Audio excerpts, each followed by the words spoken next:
Welcome back to Talbot Industries. Today we're going to be installing some HID headlights, LED high beams, and LED fog lights into the factory projector style RAM housings and fog lights. And we will be using Alpha OBD to change the settings and the BCM so that you don't have to run a canceller harness, any extra wiring, resistors, stuff like that, and you won't have any errors on the dash. And we'll also be changing it so that the fog lights stay on with the high beams. So first thing we're going to do, we're going to get started, and you got to pull off the grill in order to pull the headlights out. So in order to pull the grill off to access everything, this shield here has to come off. So there's push pins and 4 spots right here. You'll pop off those and then you can access the rest of the bolts that hold on the grill. I use the combination of these panel remover tools. We got this metal kind and then also a plastic one. Both those you could find at your local parts store, and you use these to get underneath that little pop pin, and then you can pry it out of the hole without destroying the little push pin, without popping the head off, and then you could reuse them. If you're going to be doing this all the time, you should replace them after every couple of uses because they will begin to get all messed up. But we'll pop all these off and pull the cover off.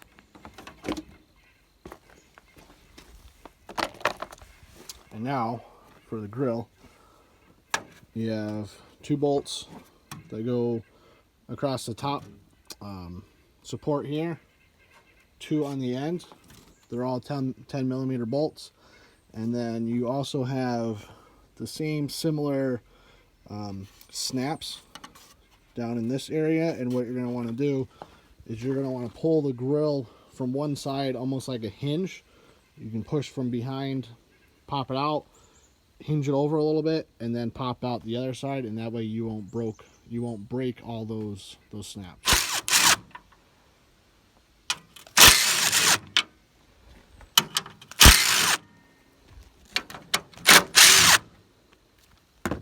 And there are 2 different screws. The one with the coarse wood screw looking pitch go on the outside that threads into the plastic, and then the ones with the normal thread go into the metal support here.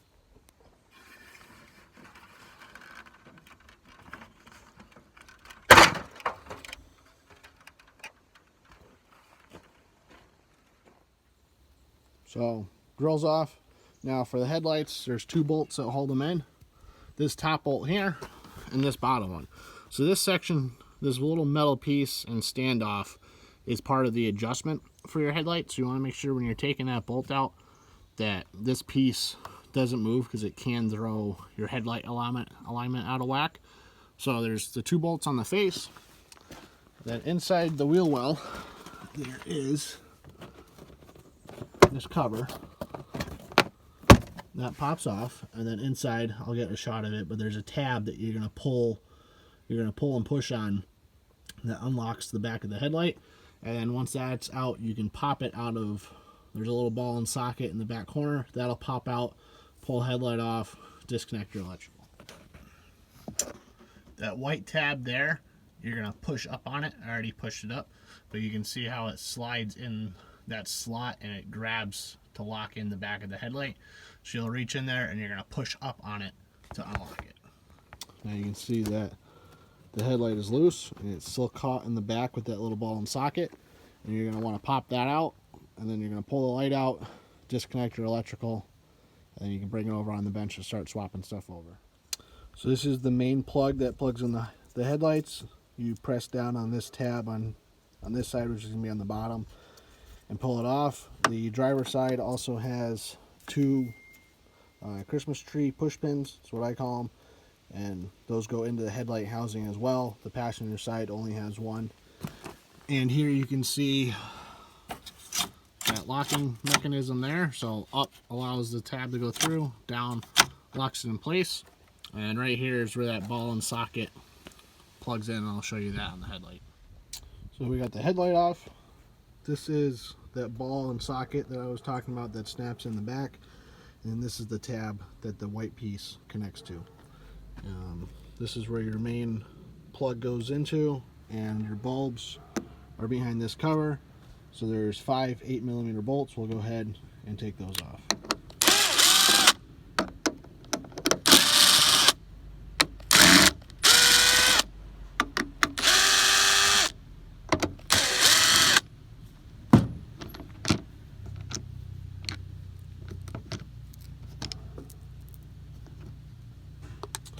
And that cover, you can see where the main electrical is here.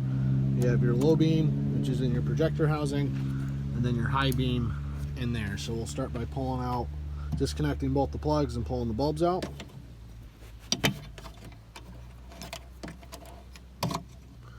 Now, make sure you don't touch the glass on these. If you ever have to reuse them, or if you're going to use them for something else, the oil in your skin will cause damage to the headlights. So just something to keep in mind is to not touch them.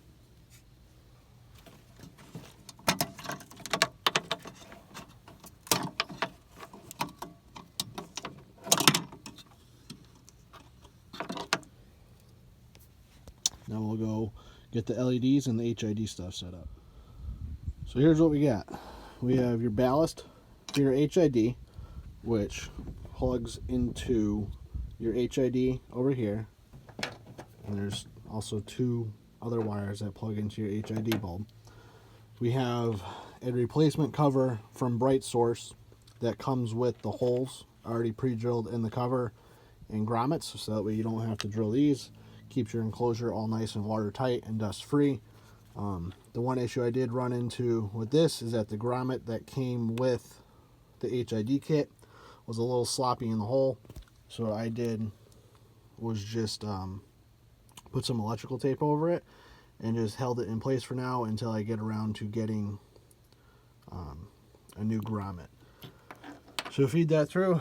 There's your HID bulb itself. Just like your halogen bulbs, try not to touch the glass. This plug is where your main harness connects to there, gets fed through, connects to the box. Your ballast, your ballast is going to get mounted somewhere up behind your headlight housing.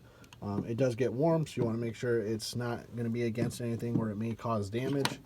It does come with this bracket, which is a little flimsy for my opinion, and I may make a little heavier duty one. I'll kind of keep an eye on these and see how they hold up. If they break or whatever, I'll replace it, and I'll show you where we're gonna connect that to. Then we have our high beam bulb, which when you buy them, it needs to be considered a low profile LED bulb, and I'll show you a non-low profile LED bulb when we do the fog lights. And this one shares very close to the same amount of space as the original one, and the reason for that is where your where your LED goes in for your high beam here, this housing covers up part of that hole. So if there's any part that sticks out past the standard bulb, it's not going to fit. So we'll get all the bulbs installed, everything buttoned up. You're going to reuse the gasket from your original cover onto the BrightSource cover. So we'll get that all buttoned up. So we got the cover all buttoned up, everything's plugged in, taped up. If you're wondering why it's dirty, it's because I already went through before this video and put the HIDs in and found out that the LEDs that I bought didn't fit here. So I'm going back and doing it again, but I'm showing you guys this time. I want to wait till I had everything together to show you. So that's why it's a little dirty, and some stuff looks like it's already been taken apart and put back together before. So I'll show you where I had this mounted, and that being said, I already found a good spot for it. I already have the hole drilled for it and know that it fits. So on the top side of your headlight housing, there's a plastic support structure that goes from your radiator support and then loops around and connects to the support over near your fender. And I found that right in the middle there is a good spot to mount the ballast. So I just use a little self-tapper screw. This will go in there and hang off on this. Just be cautious that there is a wiring harness here that runs behind, so just make sure when you're putting the screw in that you're not going to hit that, and also that it won't create a chafe point against that screw once everything's together. Ballast is mounted up there. There may be somewhere else that you can put it, But for me, that seemed like the best spot that I could find. I didn't want to put it into metal because being from New England, even painted metal and coated and undercoated and everything like that finds its way to rust. So obviously don't want this happening. I don't want any rust on this truck, so that's why I chose to drill into a sacrificial piece of plastic to mount that with. That being said, we're also going to go ahead and put a little bit of dielectric grease on the electrical connections just to keep them clean and dry and any dirt out of it. The wheel wells and everything else do a pretty good job of keeping all dirt and grime out. I live on a dirt road. I drive it every day, so you can see there's still some dirt in there, but it's a pretty good torture test to see how tight they do build all these trucks to keep contaminants out of places that they shouldn't be. So we'll get some dielectric grease on the plugs, and we'll get the headlight popped back in place. So headlight's back in. Everything's tight. The tab on the back is pulled in. Just got to remember to snap this cover back in place when you're done.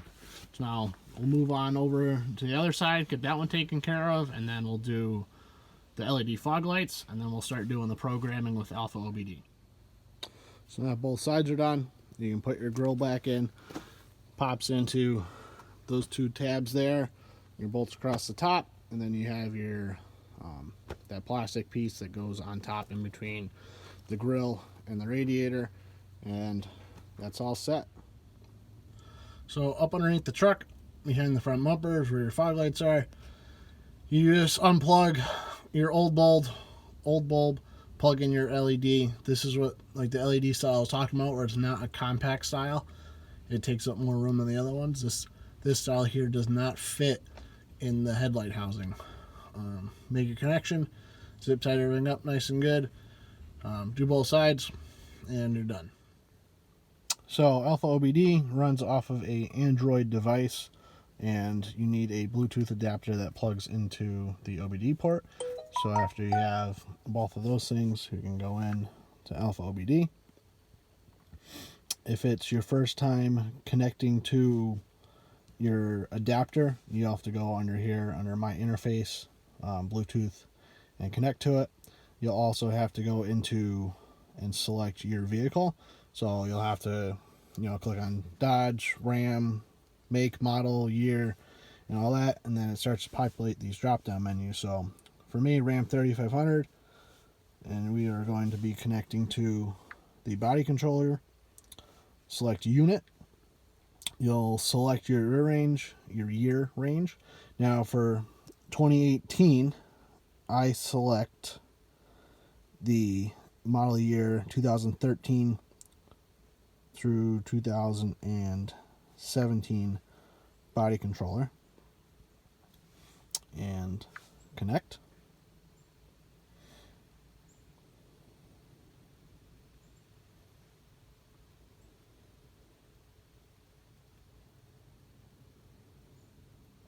So we are now connected, and you'll see that the year changes to 2018 to match the year of the truck. So on the bottom of the screen, you have some different options, and you're going to click on the one with the car with the hood open. Up here, click the drop-down menu. Go all the way to the bottom where you have car configuration change.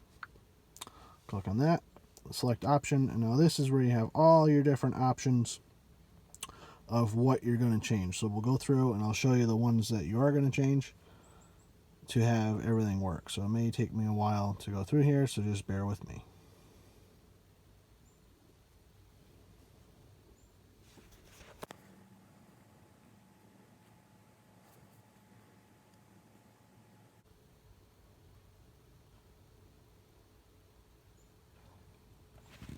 So right here, vehicle config 3, high intensity discharge headlamps. That's the one that you're going to change for to have HIDs in there. You're going to select the value of yes to enable that.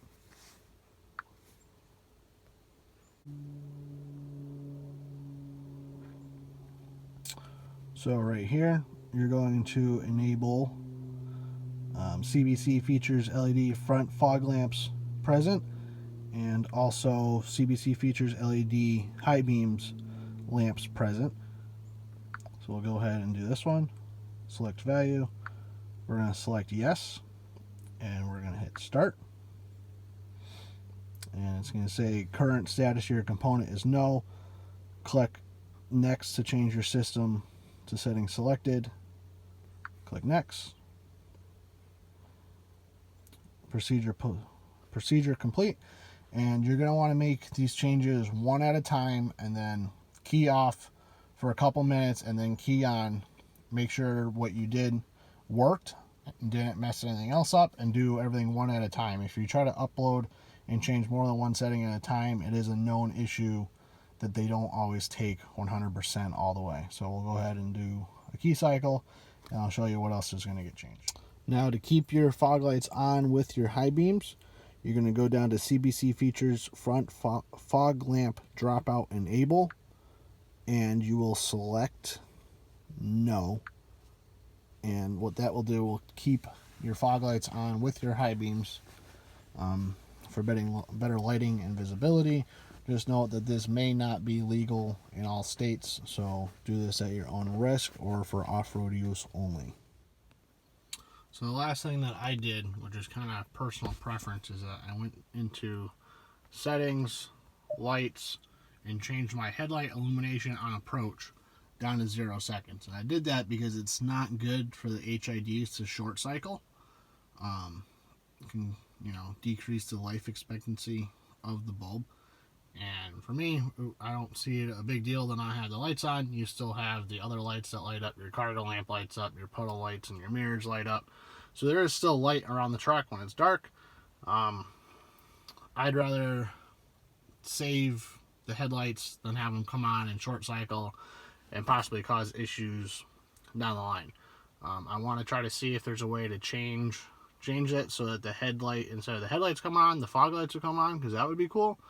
Not sure if it's possible, but if I find out a way to do it, I'll certainly make a separate video to do that. Alright, so we're out here at night on dirt road. We'll go through the different lights and you guys can see what they look like. So that is just fog lights, and then we'll go fog lights with low beams, that's just low beams. We'll go high beams and high beams with fog lights. So there you go. Definitely increases the light output, and you can see a lot better at night. So thank you for watching. If you have any questions, feel free to comment down below, and like and subscribe. Thank you.